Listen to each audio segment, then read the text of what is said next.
নমস্কার, আমি চন্দন চ্যাটার্জি। কেমন আছেন আপনারা?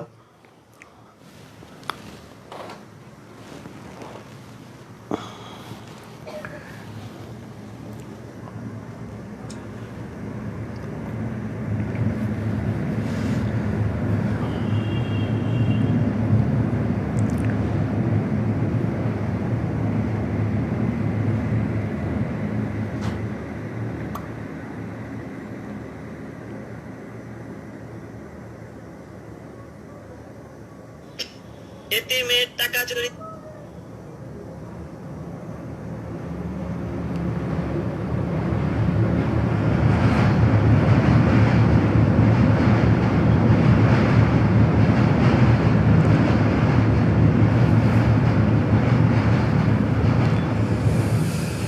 নমস্কার বন্ধুগণ, আপনাদের সকলকে সংগ্রামী অভিনন্দন।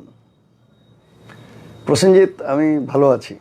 আপনারা সবাই কেমন আছেন সেটা আমাকে সবাই জানাবেন, এবং আমি চাই আপনারা সবাই ভালো থাকুন এবং সুখে শান্তিতে সুরক্ষার সাথে থাকবেন, যেখানেই থাকুন, ভারতবর্ষের যে প্রান্তেই থাকুন। বাঙালি হচ্ছে ভারতবর্ষের অবিভক্ত ভারতের নাগরিক। যখন ইস্ট পাকিস্তান হয়নি, এবং তারপর বাংলাদেশ তো অনেক পরে হয়েছে, 1970 হয়েছে। অনেকে জানে না, আজকালকার অনেক সম্প্রদায়ের ভাই বোনরা এগুলো নিয়ে উল্টোপাল্টা বলে। আমি রাগ করি না তাদের উপর, তার কারণ হচ্ছে তাদের মধ্যে এই জিনিসগুলো নিয়ে কেউ কখনো বলেনি।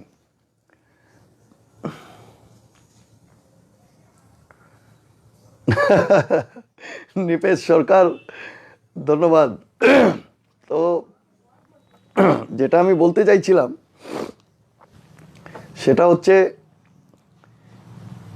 বাঙালি হচ্ছে এই ভারতের অবিভক্ত ভারতের আদি অধিবাসী। জয় বাঙালি। তো যখন আমি এটা বলবো যে বাঙালি এই অবিভক্ত ভারতের আদি অধিবাসী, তার মানে হচ্ছে বাঙালি আজকে যে যেখানেই থাকুক, তার একটা পরিচয় অবশ্যই সর্বদা সর্বস্ব সর্বত্র থাকবে। সেটা হচ্ছে সে ভারতীয়।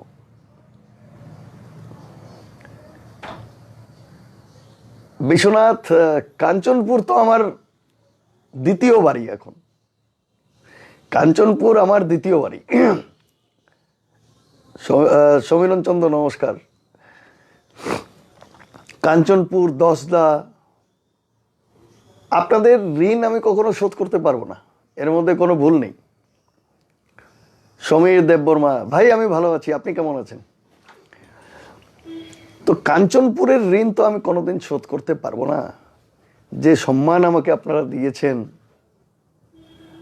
আর আপনারা যেভাবে আমাদেরকে আপ্যায়ন করিয়েছেন ওখানে, এই ঋণ আমি কোনোদিন শোধ করতে পারবো না।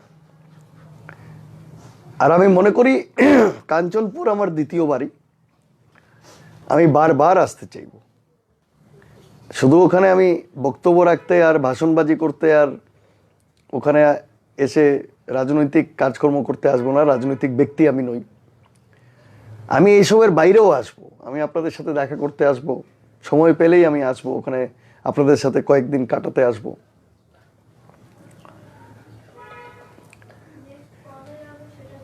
জয় ভারত, জয় বাংলা। বিদ্যুৎ দাস, জয় মা আসাম। জয় আয় আসামও বলতে পারি, কোনো অসুবিধা নেই। জয় আয় আসাম, জয় মা আসাম। তো জয় ত্রিপুরা। মা ত্রিপুরেশ্বরীর মন্দিরে আমি গত বছর পুজো দিতে গেছিলাম। মা ত্রিপুরেশ্বরী তো আমাদেরই মা, মা ত্রিপুরেশ্বরী। আমরা তার সন্তান। Rebel Debbarma, love you too, love you too, love you too, love you too brother. তো বাঙালি এই ভারতীয় উপমহাদেশের অবিভক্ত ভারতের আদি অধিবাসী এবং নাগরিক। সেই অর্থে আজকেও তারা এই দেশের নাগরিক। আপনারা যদি সিটিজেনশিপ অ্যাক্ট পড়েন ভারতের সংবিধানে, এই কথাটা লেখা আছে, আমি যেটা বলছি সেটা লেখা আছে।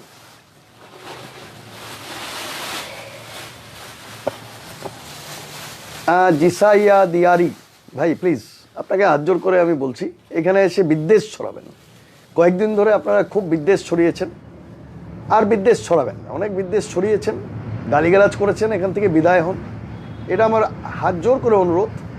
৭১-এর পরে কে থাকবে কে যাবে ওগুলো সময়ে আমরা দেখব, এখানে এসে আর এই বিদ্বেষ ছড়াবেন না। তো যেটা বলছিলাম, আমরা মানে বাঙালিরা, ওরে বা আমি বালা আছি কুটরনাথ, তুমি কিলা আছো বালানি। তো যেহেতু বাঙালি এই ভারতের আদি অধিবাসী, তাদের সম্পূর্ণ অধিকার এই ভারতের মাটিতে আছে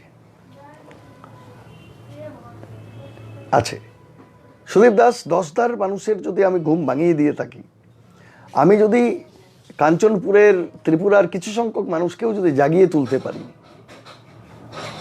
আমার স্বপ্ন হচ্ছে সমস্ত ভারতবর্ষের বাঙালিকে এক হয়ে এক জায়গায় এক মঞ্চে নিয়ে আসা। আমি সেদিন রাতে বলেছিলাম যে আমরা সব এক মায়ের সন্তান যারা বাঙালিরা, আর এটাও বলেছিলাম যে আমাদের মধ্যে কোনো জাতপাত কিন্তু নেই, কিন্তু বাঙালির, জানেন তো, আমরা সব ঋষির পুত্র, আমরা কিন্তু জাতপাত নেই। আপনারা যারাই আমার লাইভে আছেন, লাইভটা শেয়ার করে দিন, একটু বিভিন্ন গ্রুপে টুপে শেয়ার করে দিন। আমরা কিন্তু এই ব্রাহ্মণ, কায়স্থ, শূদ্র, বৈশ্য এইগুলো কিন্তু নেই, কিন্তু আমাদের, এটা মনে রাখবেন। এইগুলো মানুষের দ্বারা তৈরি, আমাদেরকে এগুলো থেকে বেরোতে হবে, পরিষ্কার কথা। সমীর দেববর্মা, ধন্যবাদ, আপনি আমার গলা নিয়ে চিন্তিত, আপনাকে খুবই ধন্যবাদ, ভালো থাকবেন আপনি। তো এই যে বর্ণবাদ, জাতপাত, ধর্ম এগুলো নিয়ে বাঙালিকে আসলে এত টুকরো টুকরো করে ক্ষুদ্র ক্ষুদ্র জায়গায় নিয়ে যাওয়া হয়েছে যে আজকে বাঙালি একত্রিত হতে পারছে না, একত্রিত হতে পারছে না। তো যেদিন বাঙালি একত্রিত হয়ে যাবে, জাত পাত, ধর্ম এবং বর্ণ নির্বিশেষে, বর্ণটা যখন বলি, এই যে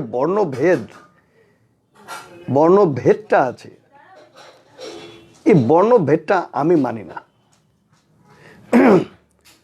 আমার কাছে আমার চ্যাটার্জি, সেই জন্য আমি ব্রাহ্মণ, এটা আমি মানি না,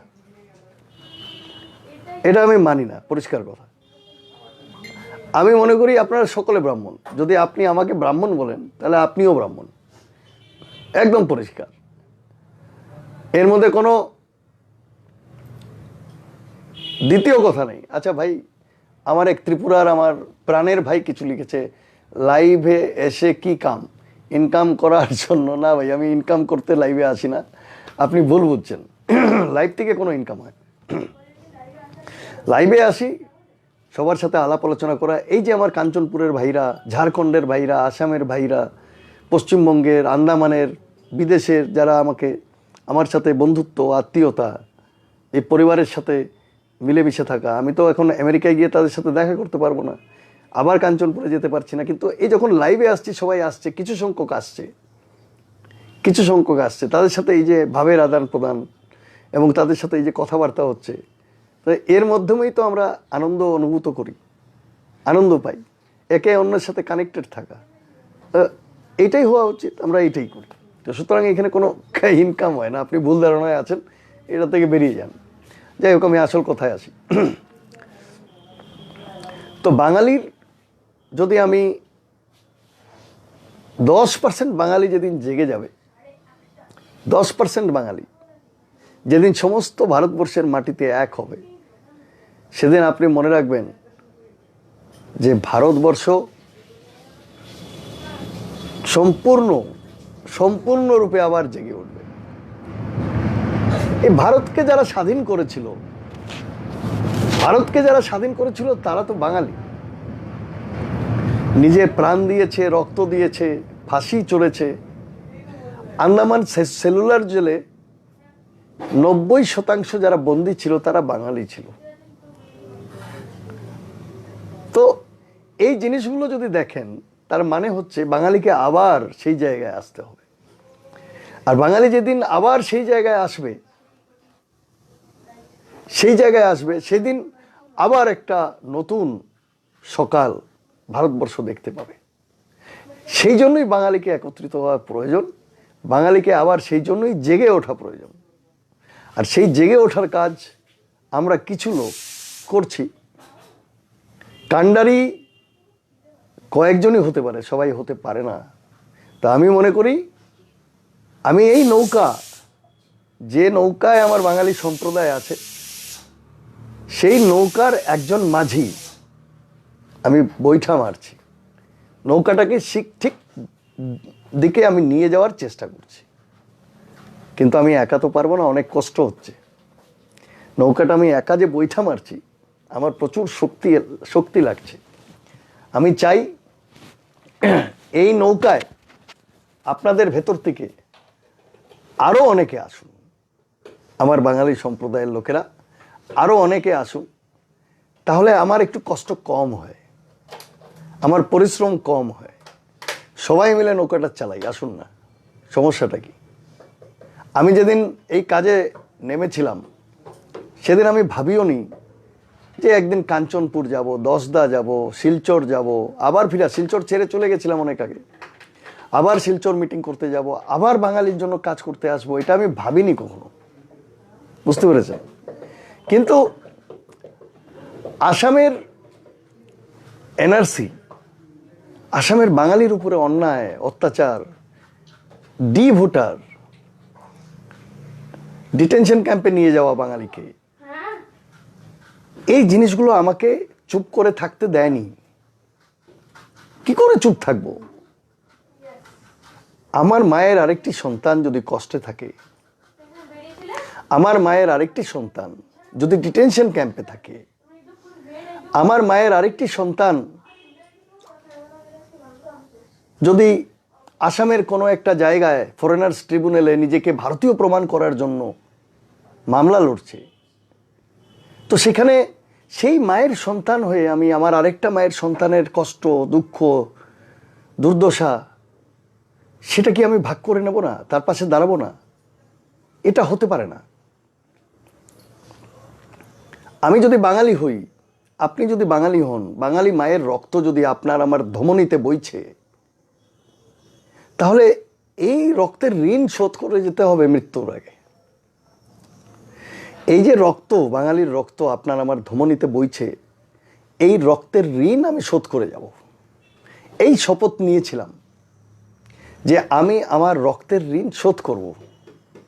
বাঙালি জাতিতে জন্ম নেওয়ার জন্য যে বাঙালি মা আমাকে জন্ম দিয়েছে, বাংলা মা আমাকে জন্ম দিয়েছে, যে মায়ের কুলে আমি জন্মেছি, সেই মায়ের আরেক সন্তান কষ্টে থাকবে, দুঃখে থাকবে, আর আমি মুখ বুজে থাকবো, আমি সহ্য করব, সেটা তো হতে পারে না, হতে পারে না। আমি রাস্তায় নেমেছি। অনেক কঠিন পথ ছিল যখন শুরু করেছিলাম, একা ছিলাম, কেউ ছিল না। স্রোতের বিপরীতে যখন আপনি নৌকা চালাবেন, স্রোতের বিপরীতে যখন বৈঠা চালাবেন, তখন মনে রাখবেন সেই নৌকার স্পিড খুব কম, সেই নৌকার স্পিড খুব কম। আমি সেই ব্যক্তি যে স্রোতের বিপরীতে নৌকা চালায়। স্রোতের বিপরীতে যে নৌকা চালায় সেই আসল মানুষ। স্রোতের সাথে গা মিলিয়ে দেওয়া, এটা তো সহজ কাজ, আপনিও করতে পারেন, আমিও করতে পারি, যে কেউ করতে পারে। যেদিকে স্রোত এদিকে আপনি নৌকা চালান, স্পিড বেড়ে যাবে। যে রাজনৈতিক দল পাওয়ারে আছে তার সাথে হাত মিলিয়ে নিন, সহজ, একদম সহজ, আপনার কোনো সমস্যাই হবে না। বাঙালি নিয়ে কাউকে কাজ করতে দেখেছেন? দেখবেন না। বাঙালিদের সমস্যা নিয়ে কাউকে কথা বলতে দেখেছেন? দেখবেন না। বাঙালিদের কষ্ট নিয়ে কথা বলতে দেখেছেন? দেখবেন না। বাঙালি কোথাও আক্রান্ত হলে কেউ তাদের পাশে দাঁড়ায় না। তার কারণটা কি? তার কারণ বাঙালিদের কথা বলে নেতা হওয়া যায় না।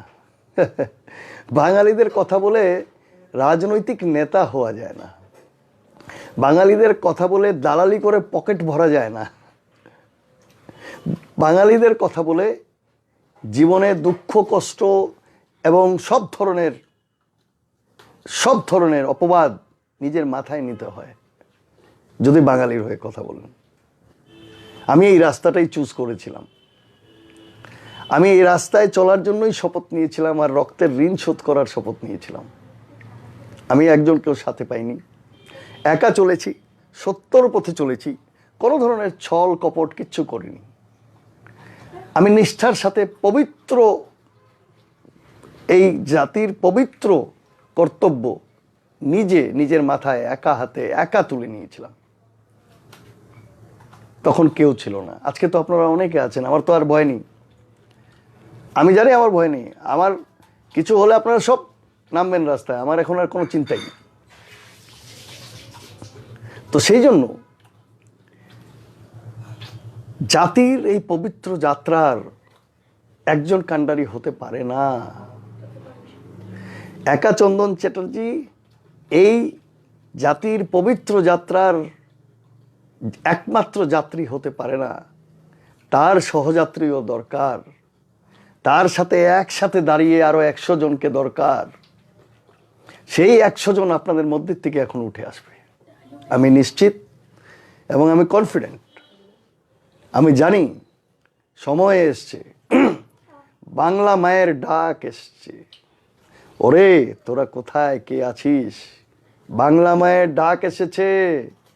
চল রে চল, চল রে চল, এক হাতে এক হাত ধরে চল সেই আলোর দিকে, যে আলোকে আটকে রেখেছে কালো মেঘের কোলে। সেই মেঘের বুক চিরে আমরা আলো আনবো কেড়ে।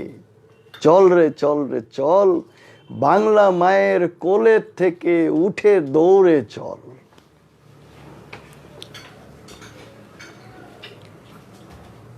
এই সময় এসে গেছে।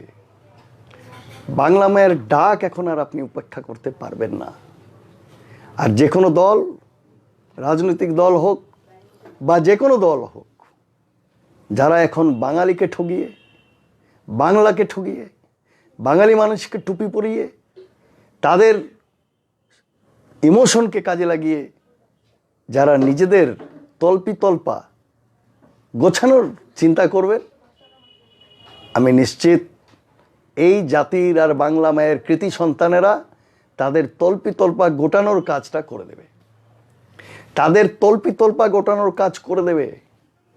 আমরা রাজনীতি করতে আসিনি, আমরা ভোটে দাঁড়াতে আসিনি, আমরা নির্বাচন লড়তে আসিনি, আমরা নেতা হতে আসিনি। আমরা এসেছি আমাদের বাংলা মায়ের সন্তানদের সুরক্ষা প্রদান করতে। কোন বাংলা মায়ের? পরবর্তী প্রজন্ম। আমাদেরকে যে অবস্থায় আমাদের আগের প্রজন্ম রেখে দিয়ে গেছে, তাদেরকে গালি তো দিতে পারি না, কিন্তু এইটুকু বলবো যে আমাদের পূর্ববর্তী প্রজন্ম আমাদের কথা ভাবেনি, আমাদের সুরক্ষার কথা ভাবেনি, আমাদের ভবিষ্যতের কথা ভাবেনি। সুরক্ষার ভবিষ্যৎ শুধু এই নয় যে আমাকে আপনি খাইয়ে পরিয়ে মানুষ করলেন। সুরক্ষা এই নয় যে আপনি মা বাবারা আমাকে লেখাপড়া শিখিয়ে শিক্ষিত একটা ছেলে হিসাবে আমাকে সমাজে প্রতিষ্ঠিত করলেন। সুরক্ষার অর্থ এই নয়, ভবিষ্যতের অর্থ এই নয় যে মা বাবারা তার ছেলে মেয়েদের সন্তানদের একটা ভালো জায়গায় প্রতিষ্ঠিত করলেন, তারা একটা ভালো চাকরি বাকরি করলো, কেউ ব্যবসা করছে, পয়সা কামাচ্ছে। ভবিষ্যৎ শুধু টাকা পয়সা নয়, ভবিষ্যৎ শুধু সেই সুরক্ষা। ভবিষ্যৎ আগামী প্রজন্ম মাথা উঁচু করে সম্মানের সাথে বেঁচে থাকার ভবিষ্যৎ। সম্মানের সাথে বেঁচে থাকার ভবিষ্যৎ। আমি আমার ছেলে মেয়েদের, আমি যদি মরেও যাই, আমি আমার ছেলে মেয়েদের দেখতে চাই তারা সম্মানের সাথে এই ভারতবর্ষের বুকে বুক চিতিয়ে বেঁচে আছে। আমি আমার ছেলে মেয়েদের দেখতে চাই তারা বুক চিতিয়ে মাথা উঁচু করে শির দ্বারা সোজা করে এই ভারতবর্ষের বুকে সম্মানের সাথে বেঁচে আছে। আমি এই সিকিউরিটি চাই, আমি এই সুরক্ষা চাই, আমি তাদের এই ভবিষ্যৎ দেখতে চাই। সেই জন্য আমি বলি যে আমার নিজেরও স্বার্থ আছে, আমার নিজের স্বার্থ আছে, আমার নিজের স্বার্থ আছে, সেই জন্যই তো আমি এই কাজে আছি। আমি বাঙালি স্বার্থ ছাড়া এক পা আগায় না, বাঙালি স্বার্থ ছাড়া এক পা আগায় না, তাই তো আমিও স্বার্থ ছাড়া আসিনি। অনেকে জিজ্ঞেস করে, চন্দনদা আপনার কি স্বার্থ? এই যে বলে দিলাম আমার স্বার্থ। আমার স্বার্থ আমার ভবিষ্যৎ প্রজন্ম, আমার স্বার্থ আমার ভবিষ্যৎ প্রজন্মের কাছে দিয়ে যেতে চাই। আমি চোখ বুজার পরে তারা যাতে আমাকে গালাগাল না করে যে বাবা খালি নিজের ধান্দা করেছে, পয়সাপাতি কামিয়েছে আর কাজকর্ম করে বেরিয়েছে, আজকে আমরা নিজেদের সার্টিফিকেট নিয়ে ঘুরে বেড়াচ্ছি, আমরা ভারতীয় না বিদেশি, এনআরসি অমুক তমুক এই চলছে। জিনিসটা ভালো করে বুঝবেন। আমি খুব সিরিয়াস কথা বলছি, সিরিয়াস কথা। আর আপনার আমার ভবিষ্যৎ প্রজন্মকে সুরক্ষিত করা, তাদের ভবিষ্যৎ সুরক্ষিত করা, সম্মানের সাথে বেঁচে থাকার তাদের জন্য রাস্তা করে দেওয়া, জায়গা করে দেওয়া আপনার আমাদের সকলের পবিত্র কর্তব্য। এই কাজ থেকে এখন আর পিছপা হলে চলবে না। আপনি কোন দল করেন তাতে কারণ কিছু যায় আসে না, আপনি করুন। আপনি বিজেপি করছেন, আপনি করুন, আমার কোনো আপত্তি নেই। আমি আপনাকে এটা কখনো বলবো না আপনি বিজেপি ছেড়ে দিন, আপনি বিজেপিতে থাকুন, বিজেপি করুন। আরএসএস করছেন করুন, থাকুন ওখানে। বজরং দল করুন, কি করছেন করুন, আমার কোনো আপত্তি নেই। কংগ্রেস করছেন করুন, কংগ্রেসেও থাকুন। আপনি সিপিএম করছেন করুন, কোনো আপত্তি নেই। আমাদের তো পলিটিক্যাল উইল নেই, আমরা রাজনীতি করতে আসিনি, এবং আমরা এখান থেকে কোনো নেতা তৈরি করব না যারা গিয়ে আপনাকে আপনার মসনদ থেকে নামাবে, কালকে রাজনীতির প্রাসাদ থেকে আপনাকে নেমে আসবে, করবে না। কিন্তু হ্যাঁ, আমরা এমন এক সমাজ তৈরি করতে যাচ্ছি যে সমাজকে আপনি প্রতিশ্রুতি দিয়ে রাজনৈতিক মসনদে বসার পরে প্রতিশ্রুতি পূরণ না করলে আপনাকে টেনে নামিয়ে আনবে আপনার রাজনীতির রাজপ্রাসাদ থেকে। সেই সমাজ আমরা গড়ে যাব, সেই সমাজ গড়ে যাব। আপনি যে কোনো রাজনৈতিক দল থেকে আসুন। সেই জন্য কে কোন রাজনৈতিক দল করছেন আমাদের লুকআউট না। আমাদের স্লোগান কি? ঠুকে বলো ছাতি, দলের উপর জাতি। ঠুকে বলো ছাতি, দলের উপর জাতি। তার মানে কি? মানে জাতি আগে, দল পরে। গত 70 বছরে দেখুন ভারতবর্ষের কেন্দ্রীয় সরকারে কত দল এসছে, কত দল চলে গেছে। জোট সরকার এসছে, একক সরকার এসছে, কংগ্রেসের একক সরকার এসছে, চলে গেছে। জোট সরকার এসছে, খিচুড়ি সরকার এসছে, 10টা দল মিলিয়ে সরকার বানিয়েছে। বিজেপির সরকার এসছে, বিজেপির সরকার কখনোই এককভাবে আসেনি, এনডিএ অ্যালায়েন্স হয়ে এসছে, এইবারও আসছে, অ্যালায়েন্স হয়ে এসছে, অনেকগুলো দল আছে। 2024-এ কোন দল থাকবে, বিজেপি জিতবে না হারবে আমি তো জানি না। আমাদের জানার দরকার আছে? দরকার নেই। কোন দল 2024-এ আবার ভারতের পার্লামেন্টে আসবে, কে ভারতবর্ষের প্রধানমন্ত্রী হবে, সেগুলো নিয়ে আপনার আমার চিন্তা করার দরকার নেই। ত্রিপুরায় কতগুলো দল এসছে গেছে, আপনি চিন্তা করে দেখুন। কত দল শাসন করেছে গত 1951-এর পরের থেকে? কংগ্রেস, সিপিএম, বিজেপি আসলো, এবং তার সাথেও আরো অন্যান্য নানান মানে সহযোগী দলও আছে। জিনিসটা বুঝুন। তাতে কি যায় আসে আমাদের? তাতে কি যায় আসে? থাকুক, তারা শাসন করুক, কিন্তু বাঙালি জাতি সুরক্ষা, ভবিষ্যৎ, সম্মানের সাথে কোনো আপোষ হবে না। বাঙালি জাতির সম্মান, তার ভবিষ্যৎ নিয়ে কোনো আপোষ হবে না। এটাই শেষ কথা হবে। এখন আমরা এই শেষ কথা বলছি, আর এইরকমই একটা সমাজ আমরা বানাতে চাই। আর এই সমাজ বিদ্বেষের উপরে তৈরি কোনো সমাজ হবে না। আমরা কোনো জাতিগোষ্ঠী, জনগোষ্ঠী, ভাষিক গোষ্ঠীকে গালিগালাজ দিয়ে, তাদেরকে কোনো ধরনের তাদের উপরে বিদ্বেষ ছড়িয়ে আমরা কোনোদিন আমাদের এই সমাজ প্রতিষ্ঠিত করতে চাই না। এটা আমাদের কাজ না, এটা আমাদের চরিত্রও না, এটা আমাদের ইতিহাসও না। এই জন্যই বারবার বাঙালি প্রহৃত হয়, এই জন্যই বাঙালির উপরে আক্রমণ হয়, এই জন্য বারবার বাঙালি উদ্বাস্তু হয়। এত কিছু সহ্য করার পরেও বাঙালি এত তাদের সহনশীলতা যে বাঙালি উগ্র হয় না, বাঙালি উগ্র হয় না, হতে পারে না। তাদের সংস্কৃতি, কৃষ্টি, তাদের ইতিহাস তাদেরকে এটা করতে বাধা দেয়। কিন্তু তাই বলে কি আমরা আমাদের উপরে হওয়া অন্যায় অত্যাচার মেনে নেব? মেনে নেব না। এইটাই তো বলছি, আমার কথাটা তো এটাই। আমাদের উপরে হওয়া আর কোনো একখানা অন্যায় অত্যাচার আমরা আগামীতে মেনে নেব না, মেনে নেব না, মেনে নেব না। এটা শেষ কথা। এর আগে পরে উপরে নিচে কিছু নেই, একদম পরিষ্কার কথা। সেই জায়গা থেকে দাঁড়িয়ে যেটা আমি বলতে চাই সেটা একদম পরিষ্কার। কোন দল করছেন আমরা জিজ্ঞেস করব না, দরকার নেই। কিন্তু বাঙালি জাতির স্বার্থে এক হবার সময় হয়ে গেছে। বাংলা মায়ের ডাক এসছে, বাংলা মায়ের সন্তানদের এক হতেই হবে। এখন আর কোনো দ্বিতীয় কথা থাকতে পারে না। শেষ কথা, যদি সিলেটিতে বলি সিধা মাত, সিধা মাত। ওখন আর কোনো ইবায় উবায় মাত মাতিয়া লাভ নেই। ওখন একদম সিধা মাত, যে ওখন সবরে এক হইতে লাগবো। চাহে সিলেটি ভাষায় যারা কথা হোক, ময়মনসিংহায় হোক, চাটগাইয়ায় হোক, নোয়াখাইল্লায় হোক, শান্তিপুরিয়ে মাতক, কলকাতার ভাষায় বলুন। বাংলার অনেক ডায়ালেক্ট, এখন এই সমস্ত ডায়ালেক্ট ফাইলেক্ট সব বাইরে, পিছনে। আগে সব এক বাঙালি জাতির নামে, ঠুকে বল ছাতি, দলের উপর জাতি। আর এই স্লোগান আমাকে অনেকে ভাইরা জিজ্ঞেস করেছে, এটা কোথার থেকে শিখেছো, এটা কোথার থেকে শিখেছো। ওরা জানে না যে এই স্লোগান আমি দিই, এই স্লোগান আমি দিই আজকের থেকে 20 বছর আগের থেকে। এই স্লোগান 20 বছর থেকে বলছি, আজকের স্লোগান নয়। এটা প্রথমে জাতি, তারপর দল। এটা আজকের থেকে আমি বলি না, এটা 20 বছর থেকে। যারা শোনেননি, আমাকে জানে না, যারা আমাকে দেখেননি, অনেকে এখন ওই ত্রিপুরায় যাওয়ার পরে ত্রিপুরার নতুন নতুন যারা আমার ফ্রেন্ড লিস্টে আসছেন বা ফলো করছেন, তারা ভাবছেন বোধহয় আমি এরটা শুনে ওরটা শুনে। না না, আমার পুরনো ভিডিও দেখে নিন, 3 বছর 4 বছর 10 বছর আগের দেখে নিন। নবকিশোর নাথ, আপনাকেও আমার প্রণাম, নমস্কার, ভালো থাকবেন।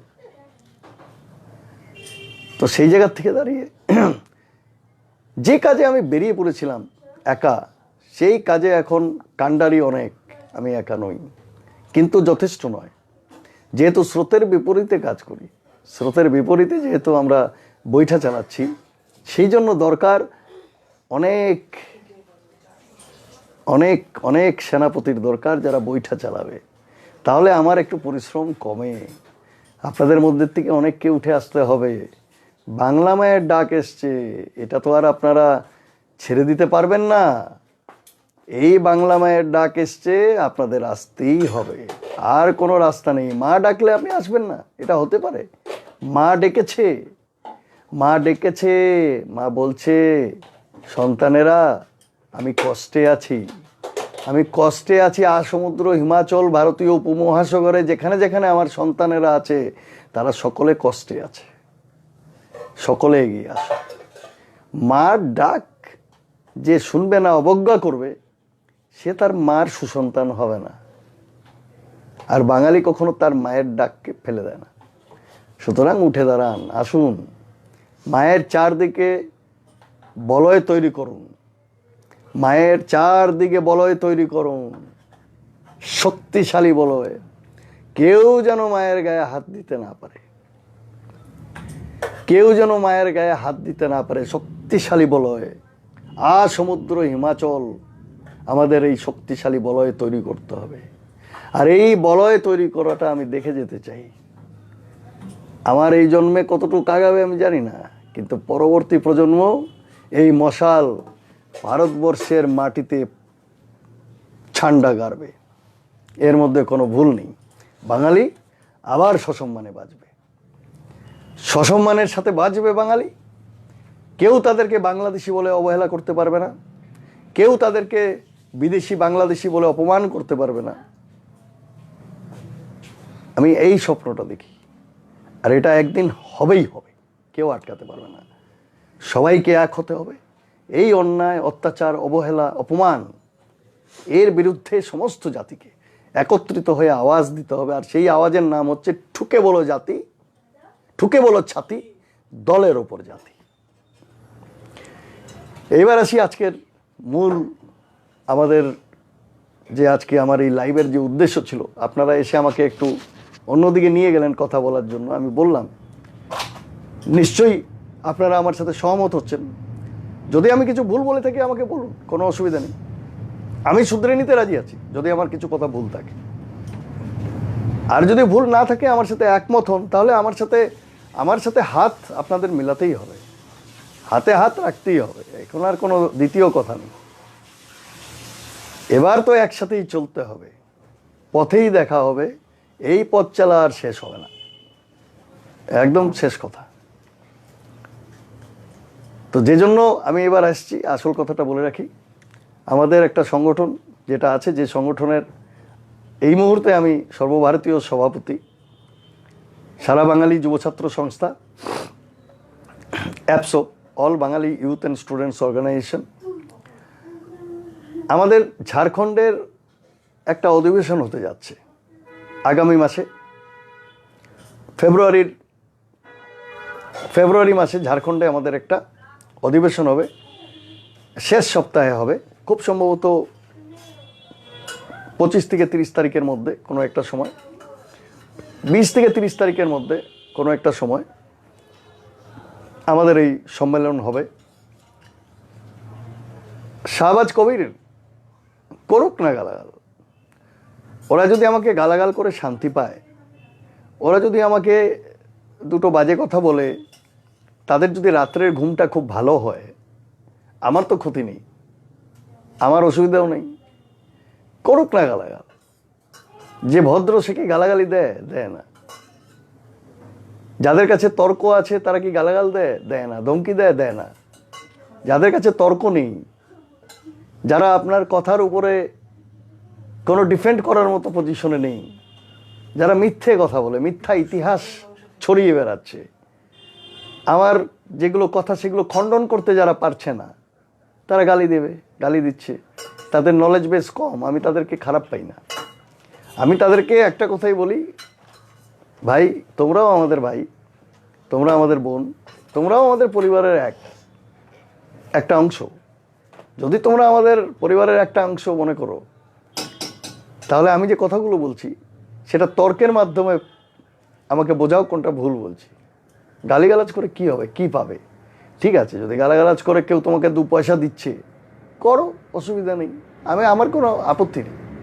আমি খারাপও পাচ্ছি না, আমার কোনো রাগও হচ্ছে না। তোমাদের জন্য আমার প্রাণ ভরা ভালোবাসা রইল। যারা আমাকে গালাগালি দিচ্ছ, তোমাদের জন্য আমার প্রাণ ভরা ভালোবাসা রইল। যারা আমার থেকে বড়, যারা আমাকে তারপরেও গালিগালাজ দিচ্ছ, তোমাদের প্রতি প্রাণ ভরা আমার শ্রদ্ধা রইল। যারা আমার ছোট, যারা আমাকে গালিগালাজ দিচ্ছ, তোমাদের জন্য রইল আমার এক রাশ ভালোবাসা। তো সেই জন্য এতে আমার কিছু যায় আসে না, আমি গায়ে লাগাই না। কিন্তু হ্যাঁ, আমাকে ব্যক্তিগত আক্রমণ করবেন না। ব্যক্তিগত আক্রমণ করলে আমি আপনাকে ব্যক্তিগত আক্রমণ করব না, আমি আইন অনুযায়ী ব্যবস্থা নিতে একদম প্রস্তুত, এটা মনে রাখবেন। আমি চাই না যে আমার জন্য আপনাদের কারোর অসুবিধা হোক, সেটা আমি একদম চাই না। আমি কোথাও একটা ভুল কথা বলিনি। আমি 23শে জানুয়ারির মঞ্চেও একটা বাজে কথা বলিনি। আমার 23শে জানুয়ারির বক্তব্য শেষের লাস্ট 4টে লাইন শুনে নেবেন। আমার টাইম লাইনে যাবেন, 23শে জানুয়ারির বক্তব্যের পার্ট 2 লেখা আছে। পার্ট 2 লাস্ট 3টে লাইন, 4টে লাইন আমি সম্প্রীতির বাণী দিয়ে এসেছি। সেই সম্প্রীতির বাণী আপনার মাথায় ঢুকলো না, কিন্তু গালিগালাজ করে যাচ্ছেন কি না আপনার মহারাজাকে আমি কিছু বলেছি। আরে মহা মুশকিল। আমি আপনাদের মহারাজার জন্য যদি আপনাদের মানে বিবেকে লাগছে, তো সেটা তো আমার কিছু করার নেই। আমি তো ওনাকে গালাগাল দিইনি, আমি ওনাকে অশ্রদ্ধা করিনি। আমি ওনার উদ্দেশ্যে দুটো কথা বলেছিলাম, এবং আপনার মহারাজা আপনি মানুন, আমি তো কালকেও বলেছি মানুন, আমি মানি না, আমি ওনাকে মহারাজা মানি না, কারণ এটা অন্যায় হবে সংবিধানের সাথে, ভারতের সংবিধানের সাথে। এই অন্যায় তো আমি করতে পারি না, কারণ ভারতবর্ষ গণতান্ত্রিক রাষ্ট্র, তার একটা সংবিধান আছে, এখানে তো কোনো রাজা নেই। 400-500-600টা রাজা ছিল, রাজ পরিবার ছিল, এবং 600টা উপরে গণরাজ, মানে ওই রাজার রাজত্ব ছিল। এরা সব ভারত যখন হয় তখন সব ঢুকে পড়েছে ভারতে। এরপরে আর কেউ রাজার রায়ত এগুলো নেই ভাই। 70 বছর পেরিয়ে গেছে। এখন যেটা আসল সত্য সেটার সম্মুখীন হও, সেটা বোঝো। হ্যাঁ, তুমি কাউকে মানতে পারো, আমার কোনো আপত্তি নেই। যেমন আমি ভগবানকে মানি, আমি মহাদেবকে মানি, তুমিও মানতে পারো, সেরকম অসুবিধা নেই। তো সেই জায়গার থেকে দাঁড়িয়ে আমার কোনো মহারাজা নেই, রাজা নেই, এর অর্থ এই না যে আমি অশ্রদ্ধা করছি। হ্যাঁ, আমি প্রদ্যুৎ দাকে ভালোবাসি, উনি বাঙালিকে খুব ভালোবাসেন বলেন, মুখে বলেন, কাজের বেলায় কিছু করেও দেখান না। হ্যাঁ, ওই দুটো টাকা দেওয়াটা কাজের কথা নয়। যদি প্রদ্যুৎ দা প্রশাসনকে গিয়ে যদি শক্তভাবে বলতেন যে সেদিন আনন্দবাজারে এবং এই সম্পূর্ণ এলাকায় যারা সন্ত্রাস সৃষ্টি করেছিল, যারা বাঙালিদের উপরে মারধর করেছিল, তাদের গৃহহারা করেছে, 97টা পরিবার আজকে ঘর বাড়ি ছেড়ে থানার মধ্যে এতদিন রয়েছে, কারণ মন কাঁদে না আপনাদের মন কাঁদে না, আমাদের মন কাঁদছে তাদের জন্য। তাদের স্বস্থানে, তাদের নিজস্ব জায়গায় তাদেরকে ফিরিয়ে দেওয়া উচিত ছিল না? যদি আপনাদের মহারাজা আপনাদের কাছেও সত্যি সত্যি মহারাজা হতো, আর উনি নিজেকেও যদি মনে করেন, ওনার তো এতটুকু দায়িত্ব ছিল যে সরকারকে বলা যে এদেরকে সুরক্ষার সাথে তাদের জায়গায় পৌঁছে দিন। আমরা তো আর কিছু চাইনি, আমরা এটাই চেয়েছি, এবং তাদের ক্ষতিপূরণ দিন। ক্ষতিপূরণ এইটা মহারাজা ওনার পকেট থেকে দিন আমরা তো বলিনি, আমরা বলছি সরকার দিক। কার পকেট থেকে কেন নিব? 500 কোটি টাকার প্যাকেজ তো মহারাজের পকেট থেকে আসছে না, তো সাধারণ মানুষের ট্যাক্সের টাকা কেন্দ্রীয় সরকার দিচ্ছে রিয়াং শরণার্থীদের, তাতে আমাদের আপত্তি নেই। দেখ, 500 জায়গায় 600 হলে আরও খুশি হবো, 1000 কোটি হলে আরও খুশি হবো, তো তাতে আমাদের তো অসুবিধা নেই। কিন্তু সেই জায়গার থেকে দাঁড়িয়ে আমরা কি দেখলাম? উনি কোথাও একবার বলছেন না যে ওদেরকে সুস্থানে নিয়ে যাও, ওদের জায়গা ভিটামাটি পাক, সেটা বলছেন না। কি করব বলুন, আমাদেরকে বলতে হচ্ছে। যাই হোক, আমি এগুলো কথায় ঢুকতে চাইছিলাম না, আপনারা এখানে কমেন্ট করছেন, ঢুকে যাচ্ছি। তো আসল কথা হচ্ছে, আমরা এবার ঝাড়খণ্ডের কথায় আসি। আমাদের ঝাড়খণ্ডে কমিটি আছে, অ্যাপসোপ, all Bangali youth and students organisation. আপনাদের সংগঠন, এটা আমার সংগঠন না, আপনাদের সকলের সংগঠন। অ্যাপসো সমস্ত ভারতবর্ষে কাজ করছে। 8 থেকে 10টা রাজ্যে আমাদের কমিটি আছে। 8 থেকে 10টা রাজ্যে আমরা অ্যাক্টিভ এবং কাজ করি, বাঙালিদের স্বার্থে, বাঙালিদের সমস্যা নিয়ে কথা বলি, এবং সেই সাথে অবাঙালিদের সমস্যা নিয়েও কথা বলি। এটাই হচ্ছে আশ্চর্য ব্যাপার। আমরা অবাঙালিদের জন্য কাজ করি, কিন্তু বাঙালি সংগঠন, জিনিসটা বুঝুন। যদি কেউ এসে আমাদের অ্যাপ্রোচ করে, ওদের কোনো সমস্যা, যে কোনো রকম সমস্যা, আমরা দাদা দয়া করে মহারাজ বলবেন না, না না, আমি তো বলছি অঙ্কুশ, আমার মহারাজ নয়, প্রদ্যুৎ দা, দাদা তো বড় ভাই, আমি বলছি না। এরা যারা বলছে তাদের জন্য আমি কথাটা বলেছি, ঠিক আছে, ওকে, অল রাইট। তো ঝাড়খণ্ডেও আমাদের সমিতি আছে, এবং আমাদের ঝাড়খণ্ডের লাস্ট উইকে, আগামী মাসের ফেব্রুয়ারিতে আমাদের একটা সম্মেলন হতে চলেছে, এবং সেই সম্মেলনটা সফল করার জন্য আমি সকলকে, ঝাড়খণ্ডের সমস্ত বাঙালি সম্প্রদায়ের লোককে আহ্বান জানাচ্ছি। আপনারা, আমি জানি আপনারা ইতিমধ্যেই কাজে লেগে পড়েছেন এবং বিভিন্ন জায়গায় জায়গায় ছোট ছোট মিটিং করছেন, এবং সেখান থেকে আপনারা প্রতিনিধি আনবেন। আমরা প্রতিনিধি সম্মেলন, এটা যেরকম কাঞ্চনপুরে জনসভা হয়েছে এরকম জনসভা নয়, প্রতিনিধি সম্মেলন। আমাদের আশা ওখানে 400-500 প্রতিনিধি হবে, প্রত্যেকটা জেলা থেকে প্রতিনিধিরা আসবে, বাঙালি প্রতিনিধিরা আসবে, এবং আমরা আমাদের দাবি সনদ সেখানে প্রস্তুত করব। একটা দাবি সনদ আমরা অলরেডি প্রস্তুত করেছি ঝাড়খণ্ডের জন্য। সেই দাবি সনদটা আমরা 2-3 দিনের মধ্যে এখানে ফেসবুকে দিয়ে দিব। চন্দন চ্যাটার্জি হয়ে গেল কেন, কি জানি ভাই, তুমি কি বলছো আমি বুঝতে পারিনি। হ্যাঁ অরূপ, তুমি একদম ওয়েলকাম। যারা যারা আসবেন আমাকে জানাবেন। আমাদের ঝাড়খণ্ড সম্মেলনের সকলকে আপনাদের যারা যারা আসতে চান আগের থেকে জানাবেন। তো আপনাদেরকে অবশ্যই স্বাগতম। আমি তো আসছিই ওখানে আমাদের সম্মেলনে, আপনারাও যারা আসতে চান আসুন। এবং সমস্ত ঝাড়খণ্ডবাসীকে আমার বিনম্র অনুরোধ যে আমাদের এই সম্মেলনকে যাতে সুন্দর সুষ্ঠুভাবে আমরা গড়ে তুলতে পারি এবং সুন্দর সুষ্ঠুভাবে আমরা যাতে এটাকে ওই দিনটা পালন করতে পারি, সেজন্য আমাদেরকে পাশে থাকবেন, আমাদের সাহায্য করবেন। হ্যাঁ, এবং ঝাড়খণ্ডের প্রত্যেক জেলা থেকে যাতে প্রতিনিধিরা আসে। এবং এই মুহূর্তে যদি ঝাড়খণ্ড থেকে কেউ দেখেন আমার বক্তব্য যদি শুনছেন, এই মুহূর্তে শুনছেন অথবা পরবর্তীকালেও আপনারা শুনবেন, আপনারা যারা ঝাড়খণ্ডের বিভিন্ন প্রান্তে যারা এখনও আমাদের সাথে কানেক্টেড না, আমাদের সংগঠনের সাথে যদি কানেক্টেড হতে চান, আমাকে ইনবক্সে আপনার নম্বর দেবেন। এখানে কমেন্ট করবেন না, লাইভ ভিডিওতে কমেন্ট করবেন না, ফেসবুক মেসেঞ্জারে আমাকে আপনাদের নম্বর দেবেন এবং আমি আপনাদের সাথে যোগাযোগ করব বা আমাদের ঝাড়খণ্ড ইউনিট আপনাদের সাথে যোগাযোগ করব। মন্টু, ইউ আর ওয়েলকাম, আপনি আসতে পারেন, কোনো অসুবিধা নেই।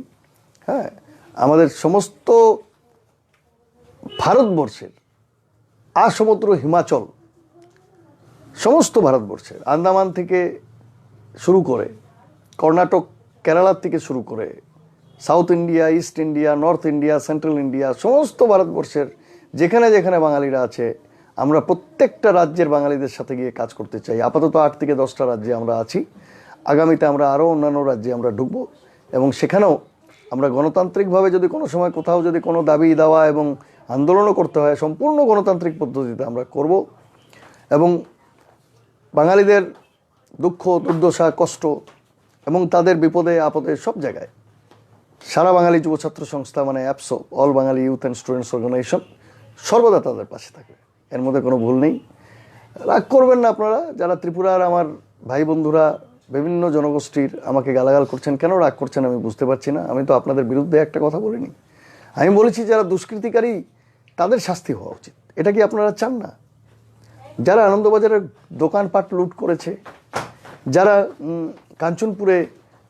যারা আনন্দবাজারের 97টা পরিবারকে উচ্ছেদ করেছে, অঙ্কুশ আপনিও আসবেন, কোনো অসুবিধা নেই, আমাকে ইনবক্সে বলবেন যারা যারা আসতে চান।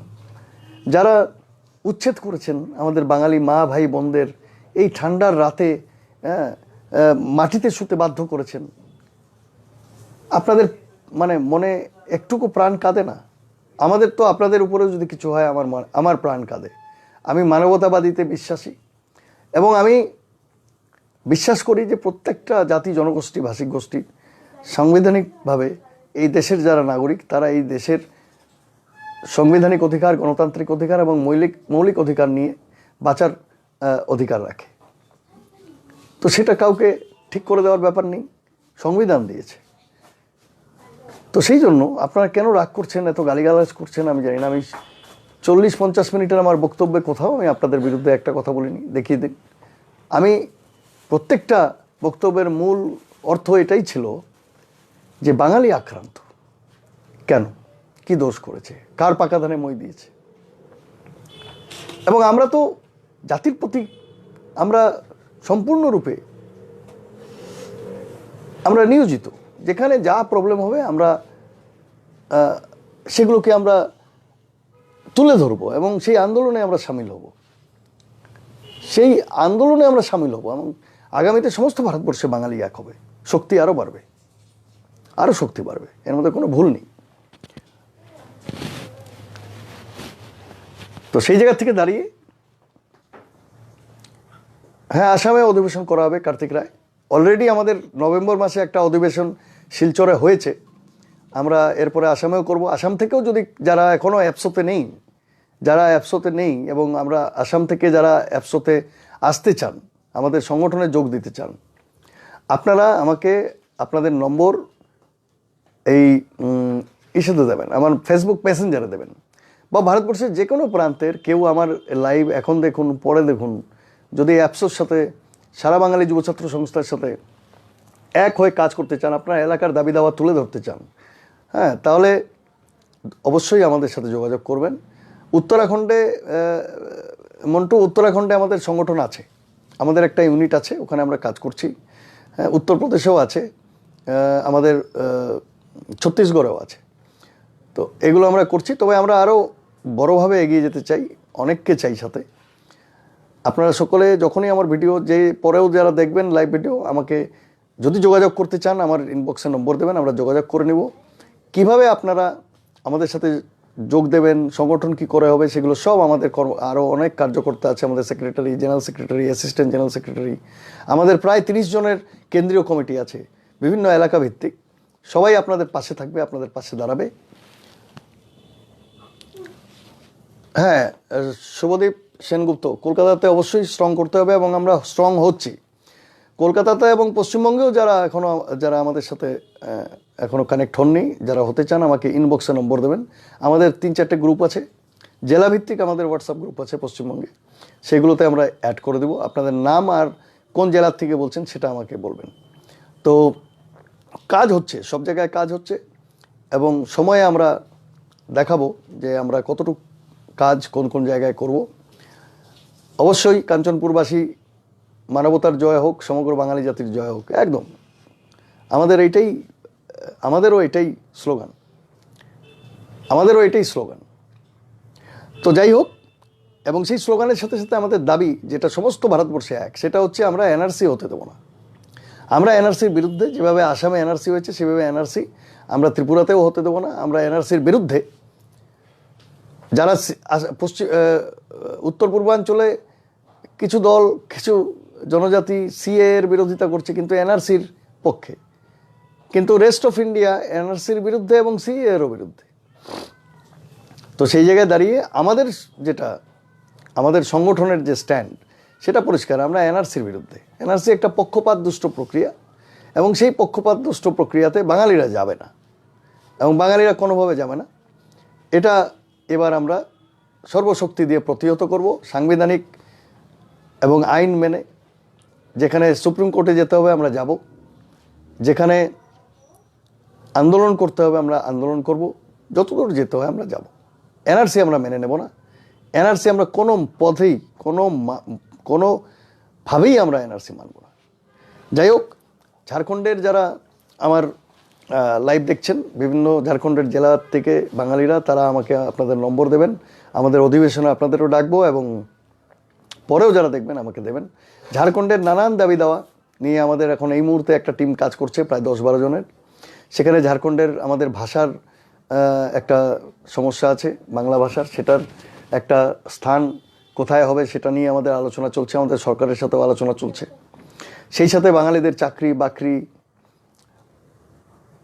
ঝাড়খণ্ডের অনেক পটেনশিয়াল আছে, সেখানে মিনারেলস আছে, খনিজ সম্পদ আছে, সেগুলো চ্যানেলাইজ করে সেখানকার স্থানীয় মানুষদের চাকরি বাকরি দেওয়া এবং এর বাইরেও সেখানে অন্যান্য নানান সেক্টর থেকে ইন্ডাস্ট্রি নিয়ে আসা, শিক্ষা, স্বাস্থ্য, সেগুলোর উপরেও আমাদের নানান রকমের বক্তব্য আছে এবং সেই সব বক্তব্য আমরা সরকারের সাথে কথা বলবো। ঝাড়খণ্ডের সরকারের সাথেও এখন একটা ভালো সরকার এসছে। হেমন্ত সোরেনকে আমরা ইতিমধ্যেই ধন্যবাদ জানিয়েছি। উনি আসার পরে অনেকগুলো পদক্ষেপ নিয়েছেন। নেতাজি সুভাষচন্দ্র বসুর 23শে জানুয়ারি যে জন্মদিন, সেটা ভারতীয় জনতা পার্টি ঝাড়খণ্ডে আসার পর 23শে জানুয়ারির অফিসিয়াল ছুটি ছিল। সেই অফিসিয়াল ছুটিটাকে তারা উঠিয়ে দিয়েছিল, অফিসিয়াল ছুটিটাকে উঠিয়ে দিয়েছে। আপনি দেখুন, মানে ঝাড়খণ্ডে যে বিজেপি সরকার যে কত ভালোবাসে নেতাজি সুভাষচন্দ্র বোসকে, এর থেকেই প্রমাণ যে নেতাজি সুভাষচন্দ্র বোস 23 জানুয়ারি ছুটি ঘোষণা করা ছিল ঝাড়খণ্ড রাজ্যে, সেটা বিজেপির সরকার এসে সেটাকে উঠিয়ে দিয়েছিল। আমরা হেমন্ত সোরেনকে আমরা শুরুতেই নির্বাচনের আগে বলেছিলাম উনি এসে যেন এটাকে করেন এবং উনি তার কথা রেখেছেন। উনি আসনে বসেই চিফ মিনিস্টার হওয়ার সাথে সাথে ঘোষণা করেছেন যে 23শে জানুয়ারি নেতাজির জন্মদিন আবার পুনরায় ছুটি ঘোষণা করা হয়েছে। ওনাকে আমরা ধন্যবাদ দিয়েছি, ধন্যবাদ, এবং ওনার পাশে থাকবো। সবগুলো ভালো কাজে আমরা মাননীয় হেমন্ত সোরেনের পাশে থাকব এবং ঝাড়খণ্ডের সর্বাঙ্গীন উন্নতির জন্য বাঙালি সমাজ ওনার সাথে থাকবে। ঝাড়খণ্ডের সর্বাঙ্গীন উন্নতিতে যত রকমের সাহায্য সহযোগিতার হাত ঝাড়খণ্ড সরকারকে দিতে হবে। সারা বাঙালি যুবছাত্র সংস্থা এবং অ্যাপসো সর্বদা হেমন্ত সোরেনের সাথে থাকবে। তার কারণ উনি আসার পর উনি যে সমস্ত কাজ ঝাড়খণ্ডে করেছেন সেগুলো খুবই মানে কি বলবো, ওনাকে প্রশংসা করার মতো প্রশংসনীয়। সেই জন্য আমরা ওনার সাথে থাকবো। আর বেশি সময় থাকবো না। আপনারা সকলে ভালো থাকবেন। যারা যারা আমাদের সংগঠনের সাথে এক হতে চান, আমাদের সংগঠনের সাথে এসে কাজ করতে চান, সারা বাঙালি যুব ছাত্র সংস্থা একটা অরাজনৈতিক ছাত্র যুব সংগঠন, বাঙালির জাতীয় সংগঠন, তারা আমাকে তাদের নম্বর আমার ইনবক্সে দেবেন। ভালো থাকবেন, ধন্যবাদ, নমস্কার। বিদ্বেষ রাখবেন না, বাঙালি বিদ্বেষ রাখবেন না, আমাদের ট্রাইবেল বিদ্বেষ নেই, বাঙালি বিদ্বেষ রাখবেন না। গালাগাল কম করুন, তর্কে আসুন, তর্কে অনেক কিছু সলিউশন হয়। তর্কে আসুন, আপনি ডায়লগ এক্সচেঞ্জ করুন, আমরা আপনাকে জবাব দেব। গালিগালাজ করে কিছু হবে না। ভালো থাকবেন, ধন্যবাদ, নমস্কার। জয় বাঙালি, জয় বাংলা, জয় ভারত, জয় হিন্দ, বন্দে মাতরম, ভারত মাতা কি জয়। নমস্কার, শুভরাত্রি।